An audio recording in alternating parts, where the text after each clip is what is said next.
नमस्ते, मेरा नाम निकिता मिश्रा है और आप देख रहे हैं बोलता हिंदुस्तान।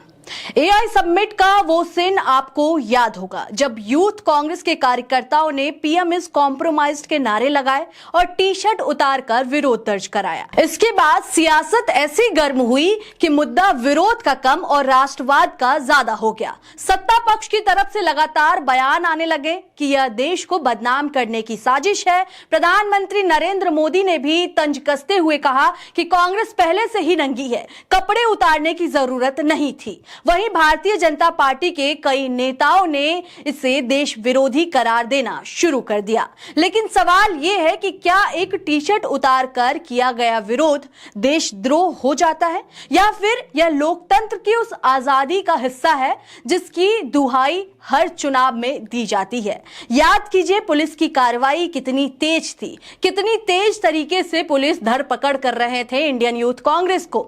इंडियन यूथ कांग्रेस के कई कार्यकर्ताओं को हिरासत में लिया गया। वहीं महिला कार्यकर्ताओं ने आरोप लगाया कि उन्हें विरोध करने तक से रोका गया। क्या विरोध अब अनुमति से होगा और अनुमति कौन देगा? सरकार? दिलचस्प बात यह है कि इस पूरे घटनाक्रम पर मीडिया का रुख भी एक जैसा नहीं रहा।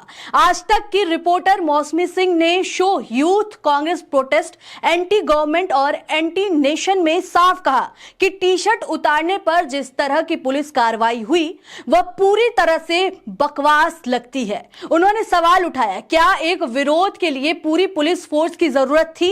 रिपोर्टर मौसमी सिंह ने कहा, क्या प्रोटेस्ट करने से वो दोषी हो गए? वहीं अब ये इंडिया टुडे का ये जो वीडियो है वो सोशल मीडिया पर काफी तेजी से वायरल है, जिसमें मौसमी सिंह ये तमाम बातें कह रही हैं। इस वीडियो को शेयर करते हुए इंडियन यूथ कांग्रेस ने सोशल मीडिया पर लिखा, एक टी शर्ट और एक विरोध प्रदर्शन पूरी पुलिस फोर्स के खिलाफ, यहां तक कि हमेशा बचाव करने वाले भी बोले बस बहुत हो गया। यानी ये कि जो कल तक बीजेपी के हाँ में हाँ मिलाते थे आज वो कह रहे हैं कि बस बहुत हो गया। जब मीडिया के कुछ हिस्सों में भी यह आवाज आने लगे कि बस बहुत हो गया तो समझिए कि कहानी में ट्विस्ट आ चुका है। उधर एबीपी न्यूज पर सीधा शो सवाल में एंकर संदीप चौधरी ने कहा कि बीजेपी ने 10 साल तक राहुल गांधी के खिलाफ ऑपरेशन पप्पू चलाया, लेकिन जब वो नैरेटिव कमजोर पड़ा तो अब उन्हें गद्दार साबित करने की कोशिश हो रही है। राजनीतिक विश्लेषक अभय दुबे ने भी यही बात दोहराई। आपको बता दें कि अभय दुबे ने कहा, जो संदीप चौधरी और अभय दुबे एक शो में, यानी जो सीधा सवाल शो है संदीप चौधरी का, उसमें जब वो डिबेट शो में बैठे हुए थे उस दौरान अभय दुबे कहते हैं कि भारत जोड़ो यात्रा के बाद राहुल गांधी की छवि बदली। साल 2024 के चुनावों के बाद पप्पू वाला नैरेटिव पूरी तरह ढह गया। अब उन्हें देशद्रोही बताने की कोशिश की जा रही है। क्या यह रणनीति बदलने का संकेत है या फिर डर की राजनीति? संसद के अंदर भी बयानबाजी कम नहीं हुई। केंद्रीय मंत्री किरण रिजिजू का बयान रिकॉर्ड में दर्ज है जिसमें राहुल गांधी को राष्ट्रद्रोही कहा गया। सवाल यह है कि क्या संसद बहस का मंच है या लेबल लगाने का? यहाँ एक और बड़ा सवाल खड़ा होता है। अगर विपक्ष सरकार पर सवाल उठाए तो क्या वो देशद्रोह है? अगर युवा सड़क पर उतरे तो क्या वह साजिश है? अगर कोई नारा लगे तो क्या वह राष्ट्र की छवि पर हमला है? लोकतंत्र में सरकार और देश एक ही चीज नहीं होते। सरकार बदलती है, देश नहीं बदलती। लेकिन हर आलोचना को राष्ट्र के खिलाफ बताना क्या लोकतंत्र को कमजोर नहीं करता? बात करें तो लगता है अब राजनीति में नया फॉर्मूला है, पहले पप्पू कहो फिर गद्दार कहो और अगर फिर भी असर ना हो तो देशद्रोही का टैग लगा दो।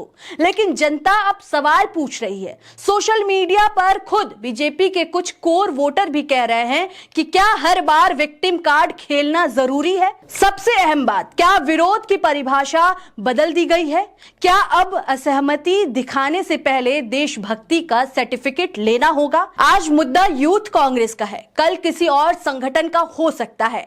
लेकिन अगर हर विरोध को देशद्रोह बताया जाएगा तो लोकतंत्र में बचेगा क्या? राजनीति में आरोप लगते हैं, पलटवार होते हैं, लेकिन जब सवालों का जवाब बहस से नहीं बल्कि गिरफ्तारी और लेवल से दिया जाने लगे तो चिंता होना स्वाभाविक है। आखिर में सवाल सीधा है, क्या सरकार आलोचना से घबरा रही है या फिर विपक्ष को राष्ट्रवाद के चश्मे में दिखाना एक नई रणनीति है? फैसला आपका है, क्योंकि लोकतंत्र में आखिरी शब्द जनता का होता है, किसी पार्टी का नहीं। आज वो चैनल, वो तमाम पत्रकार इस बात की आलोचना कर रहे हैं जो कल तक ये कहते थे कि प्रधानमंत्री जो भी फैसला लेते, प्रधानमंत्री जो भी कहते, उनके हाँ में हाँ मिलाया जाता था। आज उसी चैनल पे एक शो होता है और उसमें कहा जाता है कि ये सारी जो कार्रवाई की जा रही है ये बिल्कुल बकवास कार्रवाई है। आपको क्या लगता है इस खबर पर? आप क्या सोचते हैं? अपनी राय हमें कमेंट्स के जरिए जरूर बताएं। तब तक के लिए देखते रहें बोलता हिंदुस्तान। शुक्रिया।